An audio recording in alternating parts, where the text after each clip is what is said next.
¿Ya? Buenos días. Para el ITESO, Universidad Jesuita de Guadalajara, es un honor contar con la presencia de la doctora Neva Milicic. La doctora Milicic es profesora de la Pontificia Universidad Católica de Chile. Su formación profesional incluye una licenciatura en psicología, maestría en educación y también un doctorado en psicología. Es autora de una gran cantidad de libros acerca de la crianza y educación de los niños. Entre ellos, uno que a mí me parece muy interesante se llama A ser feliz también se aprende. Además, la doctora investiga el tema del aprendizaje socioemocional, que es el tema del cual queremos conversar con ella. Bienvenida. Gracias, gracias por invitarme y gracias por entrevistarme. Sé que tú tienes bastante trabajo con la coordinación de tu doctorado, así que te agradezco que te hayas dado el tiempo. No, para mí es un verdadero gusto porque, como le decía hace un rato, yo conozco de su trabajo desde hace mucho tiempo, entonces es muy interesante para mí platicar con la autora de todos estos trabajos, los libros que van hacia papás y profesores, pero también los artículos académicos que van hacia otros investigadores del tema. Pues lo primero que me gustaría que nos platicara es qué es esto del aprendizaje socioemocional. A ver, las emociones tienen un papel preponderante en quien uno llega a ser. Las emociones son lo que nos mueve. Nosotros hacemos las cosas porque hay una emoción que nos orienta en una determinada dirección, ¿no es cierto? Si a ti te gustan las matemáticas, tienes una actitud positiva hacia las matemáticas, te vas a dedicar a las matemáticas. Si tú tienes una actitud positiva hacia la naturaleza, te vas a dedicar a hacer cosas de la naturaleza. O sea, esta escisión que suele haber entre cognición y emoción es falsa, ¿ya? Son dos cosas que están profundamente imbricadas, ¿no? Y están muy imbricadas en la educación. Tenemos que aprender a ser personas. El ser humano nace en un grupo, tiene como referente a los otros. Entonces la educación emocional tiene que ver con ayudarle al niño primero a encontrar quién es él, a dar un espacio para que él reconozca su fortaleza, sus virtudes, defina hacia dónde quiere hacer su trayectoria, qué es lo que le gusta, qué es lo que le desagrada, cuáles son sus valores, que pueda como tener un conocimiento acabado de sí mismo. El segundo elemento importante de la educación emocional, y yo digo que la educación emocional siempre es un problema de vínculos, es que aprenda a relacionarse bien con los otros, que entienda y tenga una alfabetización emocional que le permita entender y decodificar cuáles son las emociones de los otros. Si tú me miras ahora con aire sorprendido o frunces el ceño, son pequeñas señales que a mí me informan de tu estado emocional y yo probablemente ajuste entonces mi comportamiento a las señales que tú me vas dando. El tomar en consideración al otro, el ser empático, que se ha demostrado que es como una de las emociones, de una de las competencias emocionales más fuertes en el desarrollo emocional. La empatía y la autorregulación son competencias que se pueden desarrollar, ¿no? Cuando uno le sonríe a un niño, el niño le sonríe y el niño no entiende mucho a los 4 meses, sin embargo está haciendo un desarrollo que es un desarrollo empático. Cuando un profesor le dice a un niño que está muy ofuscado, yo entiendo que tú estás muy enrabiado por la nota que te sacaste, pero igual no puedes romper la prueba, ¿no? El profesor pone el límite, pero primero hace la conexión empática. De esa manera le va enseñando a los sujetos a ser, de alguna manera, vincularse empáticamente con los otros, conocer las emociones de los otros.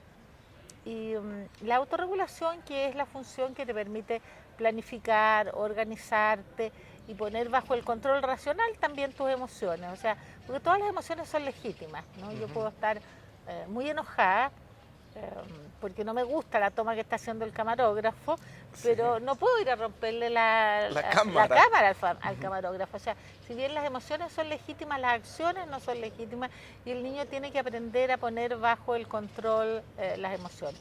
El niño tiene que aprender también en la relación con los otros lo que es la causalidad emocional.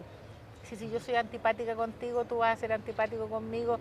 O sea, lo que los otros hacen conmigo tiene que ver con lo que yo he hecho antes con ellos. O sea, hay una sincronía, los otros se afectan, entender y ver cuál es el impacto de tus comportamientos en los otros, ¿no?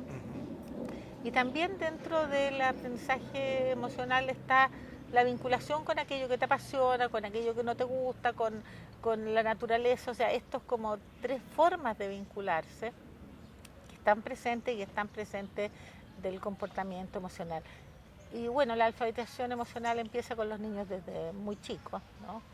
Desde que la mamá lo toma en brazos y cuando le da la mamadera, el biberón o le da pecho, lo mira a los ojos, le sonríe. Va a ser más tarde cuando le cuentas un cuento. Los cuentos son una fuente tremendamente importante de alfabetización emocional y le enseñan al niño a ver los problemas de la vida, a vencer los obstáculos, a buscar aliados, a defenderse de los obstáculos. En general los cuentos tienen siempre un final feliz y el protagonista se fortalece muchísimo en las acciones porque hace las acciones correctas, ¿no? Entonces ahí tú estás haciendo un aprendizaje emocional de gran magnitud, pero además te conectas con las emociones del personaje, ¿no? Cómo se sentía el patito feo, se sentía excluido, ¿no? Cómo se sentía otro que se sentía asustado, cómo el cerdito práctico construyó una casa que pudo ser protección para los otros, aquellos que no se protegen. Entonces los cuentos tienen, por ejemplo, una enorme alfabetización emocional incluida y hay que enseñarle a leer al niño las emociones. Y en ese caso, la enseñanza es totalmente implícita, ¿verdad? En la narración, el niño se identifica con el personaje, siente en menor medida que si fuera real esa emoción que está ocurriendo ahí, pero ¿es necesario que se explicite o basta con que se narre? De todo. A veces basta con el mensaje implícito, pero sí es bueno conversar con el niño, porque aquellos contenidos que tú semantizas, de los que tú hablas, se interiorizan con mayor facilidad. Después el que el niño converse y semantice te permite a ti ver cuál ha sido la captación del mensaje del niño y a lo mejor puedes enriquecer la captación del mensaje del niño. Algunas veces bastará con contar el cuento, en otras bastante explicitarla. Algunas veces tú podrás en una narrativa detener el cuento y decirle, ¿cómo crees tú que termina? ¿Y cómo crees tú que se siente? ¿Y cuáles son las emociones? ¿Y qué te había gustado a ti que pasara? ¿Y qué otro cuento le puedes poner a la historia? ¿Te han contado otras historias semejantes? O sea, tú puedes hacer muchísimas cosas más explícitas, otras más implícitas, ¿no? Sí, lo que me queda claro es que, dice usted, es valioso si se queda de manera implícita, pero también se puede hacer explícito. Claro, y también entonces se puede tener mayor conciencia de ello, ¿verdad? Pero ambas son valiosas, ambas maneras. Seguramente, por supuesto. Ahora, hay que crear un clima en el aprendizaje emocional que te ayude a emocionalmente captar las emociones, ¿no? O sea, y vivenciarlas. Por ejemplo, cuando juegas con los niños a que las estatuas están enojadas, entonces todos se ponen enojados, las estatuas están tristes y todos se ponen tristes, y puedes ver en la sala que hay muchas maneras de ponerse triste y muchas maneras de enojarse, y vas reproduciendo sentimientos y después imaginar por qué se pusieron tristes y por qué se enojaron, y recordar una vez que tú estuviste triste o una vez que tú estuviste enojado, ¿no? Hacer la conexión. Hay que conectarlo con la vivencia del alumno. Puede conectarse como puede no conectarse, pero es bueno conectarse, ¿ya? O sea, ¿qué te pasó? ¿Cuándo lo hiciste? ¿Cómo lo hiciste? ¿No es cierto? Esto que le enseñamos a los niños que es tan obvio, no le hagas a los otros lo que no te gusta que hagan a ti, ¿no? O hazle a los otros aquellos que a ti te gusta que te hagan. Y ¿cómo conectamos esto? Porque me está platicando de un ejercicio de aula, ¿verdad? Vamos a jugar a las estatuas. Ahora, ¿cómo conectamos eso con las vivencias que ocurren en la vida cotidiana en las aulas? Con que un niño toma el dibujo del otro y lo rompe, o con que un alumno acosa al otro. ¿Cómo hacemos la conexión entre las narraciones, los ejercicios del aula y la vida cotidiana del aula? Ujú. Bueno, yo creo que eso tiene que ver con la forma en que el profesor maneja y pone las reglas del juego en la situación. En general hay una cosa que tiene que ver con la anticipación emocional, que uno, por ejemplo, al comienzo del año conversa con los niños cuáles van a ser las reglas, cuáles van a ser las formas en que la convivencia tiene que darse, y que ellos pongan sus reglas, ¿no? Y que ellos pongan sus molestias y sus deseos y sus expectativas y los armen en un decálogo de comportamiento de tal manera que cuando pasan estos conflictos en la clase uno dice para, o sea, cuando hay un conflicto, yo entiendo que ustedes están peleando por alguna cosa, o sea, veamos cómo podemos resolver este conflicto, o sea, poder detener el conflicto y poder razonar acerca del conflicto, esperando que los niños se calmen primero, o sea, nunca hay que tratar de razonar cuando la gente que está muy ofuscada, porque no hay procesamiento de información emocional cuando uno está enojada, porque viene la teoría, es que él me hizo, es que él me dijo, es que él me tomó la goma, es que él me había pescado el lápiz, es que él le había pegado a mi hermana, es que... Primero hay que lograr que se tranquilicen. Que se calmen, claro, o sea, para poder procesar información en situación de conflicto. Y por eso a veces es bueno hablar sobre cómo resolver conflictos antes de que haya un conflicto, de tal manera que tengamos un modelo al que acudir, ¿ya? O sea, ¿de qué manera pueden, hablemos de, supongamos que los niños están peleando por quiénes juegan al partido de fútbol, quiénes tienen la cancha de fútbol? Entonces, ponerlo en teórico primero. Sí. ¿Cómo podríamos, cuáles son las formas en que podríamos dirimir el conflicto? Podemos ir donde el director, podremos hacerlo a puñetes, podremos hacerlo por la suerte, podemos hacerlo por turno, ver cuáles son las ventajas, cuáles son las desventajas, de tal manera que cuando suceda algo, pues a ver, ¿se acuerdan cuando hablamos de cómo se resuelven los conflictos en forma pacífica? Pues conflictos van a haber siempre. El problema es buscar estrategias que pongan al niño en situación de resolverlos de manera pacífica, ¿no? Entonces ponemos primero el marco. Ponemos primero el marco. Ocurre el incidente, ¿verdad? El problema, y utilizamos el marco para resolver dentro de ese contexto que ya se había dialogado con ellos, ¿verdad? Claro. Ellos tienen anticipado cómo se va a resolver cuando ocurra una dificultad. Claro. Y tienen, y por ejemplo, uno les enseña a los niños ejercicios de autorregulación, ¿ya? Y entonces le dice, bueno, cuando uno se enoja, muchas veces hace cosas y dice cosas de las cuales se arrepiente. Entonces para eso hay que saber frenar, ¿no? Entonces a mí no me funciona la televisión y la boto al suelo, ¿ya? Entonces me quedo sin tele, ¿no? Entonces es legítimo enojarse, sí. O sea, en las emociones no se discute la legitimidad de lo que se siente. Pero ¿cómo hacemos para parar, para frenar? ¿Qué mecanismos tengo para calmarme? O cuando me viene la ansiedad, ¿qué mecanismos tengo para calmarme?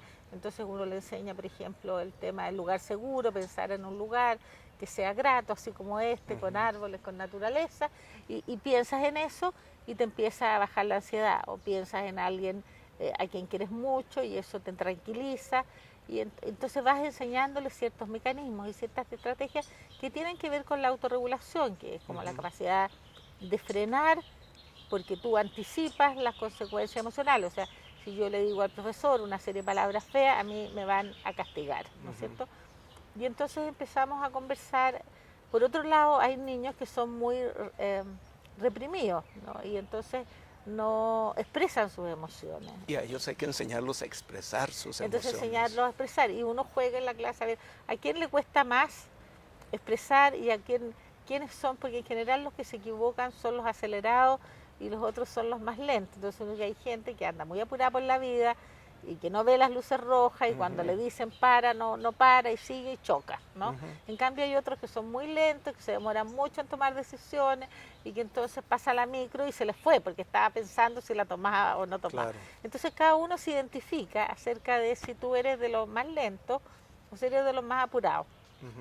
Después Entonces, pones a la sí, clase, ¿no? A discutir cuáles son las ventajas de ser acelerado y cuáles son las ventajas de ser lento, y los acelerados tratan de convencer a los que son más inhibidos de que es muy bueno, y los inhibidos le dicen, mira, yo me equivoco pocas veces, soy más ujú, lento, pero y el otro dice, bueno, pero yo lo paso mejor, y se produce un diálogo entendiendo que las dos cosas son buenas, ujú, pero que hay que tratar de pescar un poco del otro estilo para no meterse en embrollos, ¿ya? claro. Entonces, cuando tú ya tienes ese marco teórico, y entonces tú le dices a un niño, ¿sabéis qué?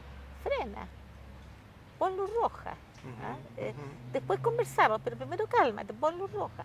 Eso es una manera de tener modelos de aprendizaje emocional que te van a permitir funcionar bien.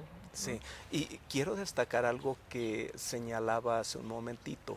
Eh, Al niño se le enseña a desarrollar ciertas habilidades emocionales para tener la autorregulación, como esta que decía, piensa en un lugar muy bonito, muy agradable, donde te sientas bien, porque eso que está aprendiendo cuando no está enojado lo va a utilizar posteriormente Correcto. cuando aparezca el enojo por una fricción con los compañeros. Entonces es ir habilitando a los niños con una serie de competencias, podríamos decir, o de Claro, habilidades que va a utilizar posteriormente cuando sea necesario, pero las va a utilizar todavía con la guía del profesor. claro, pero además pasa otra cosa, especialmente cuando los niños son pequeños y, por ejemplo, tú les das experiencias emocionales positivas, lo que sucede es que la zona de las emociones positivas se irriga, y al irrigarse se producen más sinapsis. Ujú. Entonces se consolida una arquitectura cerebral más optimista, más positiva. Entonces, enseñarle a los profesores a generar situaciones emocionales positivas o valores positivos, finalmente eso se introyecta y se internaliza, y tú lo haces en automático. Bien interesante un estudio de Durlach y Weisberg, que estudiaron, no sé si era 73 o no sé cuántos programas de desarrollo emocional, de distintos modelos teóricos, de distintas formas. Y en todos estos programas encontraron Ujú. resultados positivos en el sentido de mejorar la autoestima de los niños, mejorar la relación entre ellos, aumento de la conducta prosocial. O sea, el solo hecho de hacer un programa de desarrollo socioemocional produce un efecto en la sala de clase y probablemente también en el profesor, Independientemente independiente del del modelo. marco O sea, teórico de donde mira qué provenga. fuerte que son las emociones, porque eso no te pasa en Ujú, otras áreas del conocimiento. O sea, tú me conociste cuando yo trabajaba fuertemente en el área de lectura ujú, y escribí libros para niños y libros para profesores en el tema de la lectura. Y uno dice, no, con un método y con otro tienes resultados diferentes, pero igual en algunas investigaciones muestra que el método que el profesor maneja mejor y con el que está comprometido emocionalmente es el que mejor enseña. O ujú. sea, las emociones del profesor también entran a la sala de clases, ¿no? Sí, este punto me parece crucial. El profesor enseña a los niños a desarrollar la competencia emocional. Eh, pero ¿qué hacemos con el profesor? O Bueno, sea, primero tenemos que modificar los currículos Ujú, de formación de maestros. Están demasiado centrados en lo cognitivo y ujú, muy poco en lo emocional. Los psicólogos hemos propuesto que le enseñen Piaget 1, Piaget 2, Piaget 3 y no sé qué, y muy poco de emociones, de desarrollo, de manejo de niños difíciles. Y los profesores se quejan de que su problema más importante en general es motivar a los niños, establecer disciplina, mejorar la relación, y que gastan mucho de su tiempo tratando de controlar los niños difíciles y ujú. que les queda muy poco tiempo para enseñar, y es verdad, las observaciones en sala de clase dicen eso. Entonces, si no modificamos la formación inicial de maestros, si no nos preocupamos del bienestar emocional docente, los profesores están muy cansados, muy desgastados, es una tarea tremendamente difícil enseñar, está muy desvalorizada socialmente, se los critica, pero yo quisiera ver a esos que lo critican un día Frente en a un un grupo, juego 40 horas enseñándoles cualquier cosa, me da lo sí, mismo que sí. verían que el tema no es tan fácil, ¿no? Ujú, Y es mucho más fácil hablar desde el escritorio que la sala de clase. Entonces tenemos que desarrollar competencias emocionales, tenemos que buscar mecanismos de bienestar emocional docente. Tenemos, yo había propuesto en mi país, pero nunca nadie me escuchó, que cada 10 años hubiera un semestre sabático para los profesores, ujú, en que ese semestre se les enseñara, o sea, que fuera un reciclaje de lo nuevo que ha salido, que se le enseñe alfabetización digital, que se le enseñe todo lo que la neurociencia ha aportado a la pedagogía, que se les enseñe todo lo que se ha avanzado en esta década sobre aprendizaje socioemocional y que se les enseñe sobre su materia. Si la ciencia avanza muy rápido, los niños cambian. Después que haya en los colegios un espacio para la reflexión pedagógica de los profesores, en que ellos puedan comentar sus prácticas exitosas, que puedan comentar sus conflictos. O sea, me parece a mí que es esencial el reflexionar sobre la práctica, qué lo estoy haciendo, cómo lo estoy haciendo, o hacer una jornada todos los años. Es necesario entender que uno tiene que reabastecerse emocionalmente. Si los autos necesitan benzina para funcionar, los seres humanos necesitamos también energizarnos con ideas nuevas, con interacciones nuevas, abrirnos mundos. Entonces, 2 puntos importantes. El primero es que necesita incluirse en el currículum de la formación de profesores la enseñanza de estas habilidades socioemocionales. Y posteriormente, cuando el profesor esté en la práctica, necesita tiempo para reflexionar lo que hace y adquirir nuevos conocimientos. Exactamente. Me interpretas mucho mejor de lo que yo lo dije, ¿viste? Muy bueno. Otro asunto que a mí me parece muy importante es, ¿y a qué horas va a hacer esto el profesor? ¿Puede hacerlo con el currículum centrado en habilidades cognitivas y en aprendizaje de conocimientos? Bueno, ¿Es simultáneo o necesita, bueno, entiendo que es simultáneo, pero necesita espacios adicionales para hacer todas estas prácticas, todos estos ejercicios? ¿Deberá de estar incluido en el currículum oficial como parte importante del proceso de aprendizaje? Yo creo que sí podría estar y debería estar incluido como parte importante del proceso de aprendizaje, y así como la historia del país te la pasan 5 o 7 veces, el tema de las emociones debería estar incluido también, varias veces. Pero también se puede hacer de manera transversal.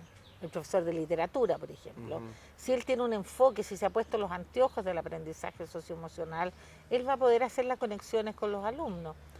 Pienso que el cine, por ejemplo, es una instancia privilegiada y que se usa muy poco para enseñarle a los niños. Si tú quieres enseñarle a adolescentes resolución de conflictos, ve la película Invictus de Mandela, ve la película Gandhi, y enséñale cómo grandes personas resolvieron, sin derramar una sola gota de sangre, problemas sociales importantes con un enfoque de no violencia activa, que no significa quedarse paralizado.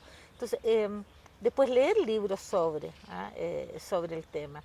Mirar la historia y la evolución de la humanidad. El profesor de historia también está en una situación privilegiada. El profesor de historia debería poder leer algunos capítulos de la biografía de Obama, por ejemplo, para discutir con los niños en la sala de clase el problema de los negros en Estados Unidos y de la esclavitud y cómo evoluciona la humanidad y qué es lo que explica que esta persona pueda ser de cierta manera. Hay que ver cómo los factores personales influyen en la historia y cómo la historia influye en las personas. Entonces, yo siento que todos los profesores deberían tener, porque de pronto la oportunidad la pintan calva, ¿no? Porque no hay pelos de donde agarrarla. Pero hay veces que pasan cosas, ¿no? Lo que es el currículum emergente, cosas que pasan históricamente importantes. O sea, ahora ustedes detienen al Chapo, ¿no? ¿Qué significa la droga? ¿Qué significa el consumo de la droga? ¿Qué pasa con el cerebro? Entonces el profesor de biología, en vez de dar la clase, pedirle a los niños que hagan unos slides sobre los efectos de la droga en el cerebro. ¿Ya? Entonces, esta educación puede ser transversal en todas las materias del currículum escolar. Pero también tiene que haber un espacio longitudinal, un espacio para el conocimiento, para hacer grupos, para hacer, ¿no es cierto?, para intencionar en que las personas, por ejemplo, como los profesores, no sé cómo se llaman acá, los profesores jefes de curso que hacen la labor de orientación, hagan ese trabajo, ¿no? Y a veces, no sé, los programas en general de desarrollo emocional son de 8, 16, 12 sesiones. que son específicas, ¿no? Y que los niños sí. participan en esto. Ujú. Que allí estaría con un tiempo muy definido como parte del currículum escolar, Exactamente. además de que se tiene que seguir trabajando de manera transversal en todos los cursos y Exactamente. por tanto todos los profesores deberían de estar formados Exactamente. en este aspecto, ¿verdad? Claro, porque además a todos los profesores les van a tocar niños difíciles. Sí. A todos los profesores les van a tocar que los niños pasen, por ejemplo, por situaciones críticas, Ujú, ¿no es cierto? Cuando se muere un alumno, cuando se suicida el papá de un alumno, cuando hay una enfermedad grave, cuando hay un terremoto, ¿no? ujú. El profesor tiene que estar capacitado para contener emocionalmente a los niños. Simplemente uno sabe que en situaciones de crisis lo que uno hace es permitir que los niños se expresen emocionalmente, hacer una contención y que hagan una narrativa de lo que pasó. Ujú. Y eso de alguna manera es tremendamente remedial y produce un acercamiento entre los alumnos. Si se ha muerto un compañero de curso, no se puede seguir el curso como si esto no hubiera pasado. Claro, ¿Y claro. cuántas veces pasa eso en la sala de clases, Sí. no? O cuando se le muere un papá a un niño, cómo el curso ayuda, cómo le escribe una carta, cómo hace una tarjeta, cómo le hace un rito, cómo le va a la misa. Todas esas cosas hay que anticiparlas, ¿no? Ujú. Uno sabe que tener los ritos preparados es tanto mejor que cuando las cosas te pillan de sorpresa, ¿no? Claro, Porque claro. el profesor tiene que aprender a planificar qué hay que hacer en situaciones emocionales complejas, qué hay Ujú. que hacer cuando llega un alumno nuevo. Sí. ¿Cómo lo incluimos? ¿Cómo hacemos que el curso le cuente la historia del curso, le cuente quiénes son? Démonos un espacio para hacer los vínculos. Sí, con todo esto me queda clarísimo que la clave está en la formación del profesor, que es quien va a ayudar a los niños a desarrollar estas competencias emocionales. Ciertamente. Doctora Neva, muchísimas gracias por la entrevista. Eh, Apenitas empezábamos, pero si quieren ustedes conocer más del trabajo de la doctora Neva Milicic, pueden buscar en internet. Ella tiene una gran cantidad de libros y de artículos sobre este tema. Para el ITESO, Universidad Jesuita de Guadalajara, ha sido un honor tener a la doctora Milicic en el marco del Simposium de Educación. Gracias. Muchas gracias. Pues qué interesante, ¿eh? Pero de veras que apenas empezaba lo No, bueno. pero está bien, sí, está bien.